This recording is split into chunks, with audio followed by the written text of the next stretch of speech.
it goes back to 1982, 83, back to the time when I was lying about my scores. I was not the only guy lying about scores. The famous Life magazine photo shoot has, I've never tried to count them up, but 3, 4, 5, 6 guys that lied about their scores.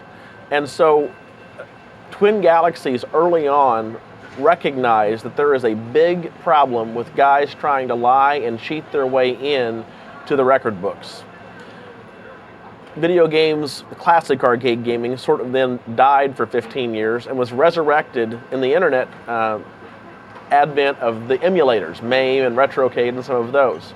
And almost immediately, people started to, again, lie and cheat their way into the record books, or attempt to at least, and Twin Galaxies had to put the clamps on that.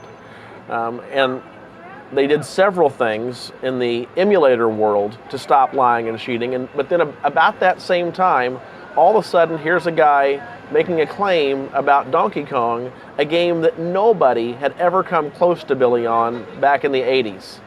So immediately, not just Billy, but all of Twin Galaxies were suspicious. Wait a second, is somebody really as good as Billy? Nobody ever was before. That sounds really odd. And with all the cheating that had gone on 20 years before, and now again with MAME, the first thought was, let's verify. Let's go find out, is this really true? Was there a double standard? You bet. Twin Galaxies knew who Billy Mitchell was. If Billy Mitchell called me up today and said, Steve, I just scored 1.2 million on Kong, I wouldn't say, I doubt that, prove it. I'd say, Billy, I know you, I believe it. He was absolutely trustworthy. Steve Wiebe was an unknown guy. Are we going to put him to a, so to speak, higher standard?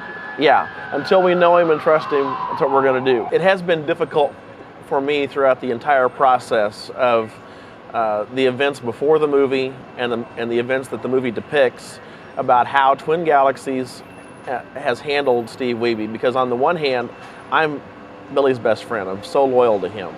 And on the other hand, if somebody can beat Billy at Donkey Kong, you know, terrific. I just want to see what the truth is. So when Twin Galaxies began to really put a lot of pressure on Steve Wiebe to prove himself, and were doubting him and raising all kinds of theories and points about why he might be cheating and how he might be cheating, I have to admit I was very skeptical. And the reason I was skeptical was some of the things they were saying about a gummy substance on one of the chips. I thought that was ludicrous.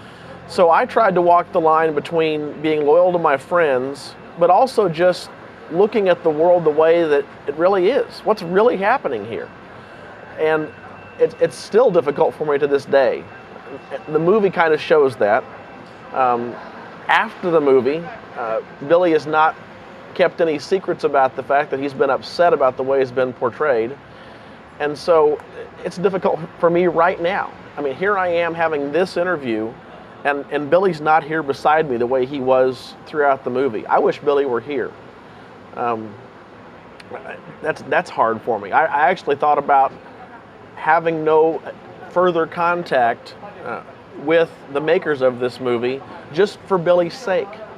But I finally decided if I can just get the truth out, if I can tell the whole story, that actually is the way that I think I can be most loyal to Billy and align myself with reality and the truth.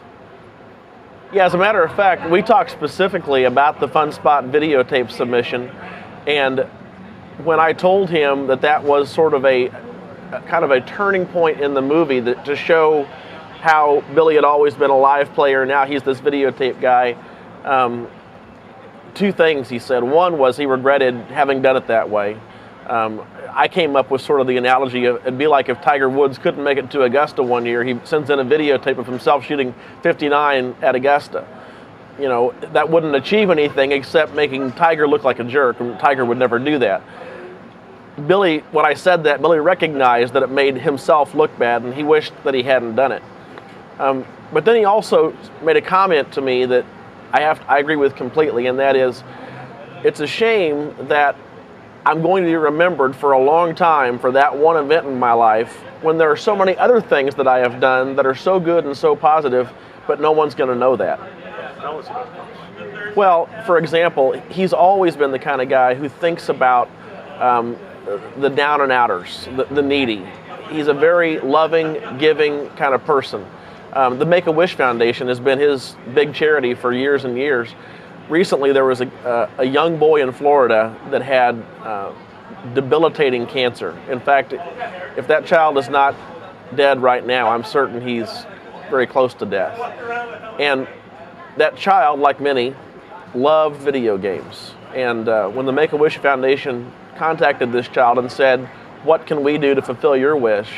He wanted to get a Wii, an Xbox, and a PS3, and he wanted to meet Billy Mitchell. And Make-A-Wish was already in contact with Billy anyway because of his years of working with them. And they said, "Billy, will you come to this child's home and spend a day with him and show him video games?" And he said, "Of course, I'd be happy to be there."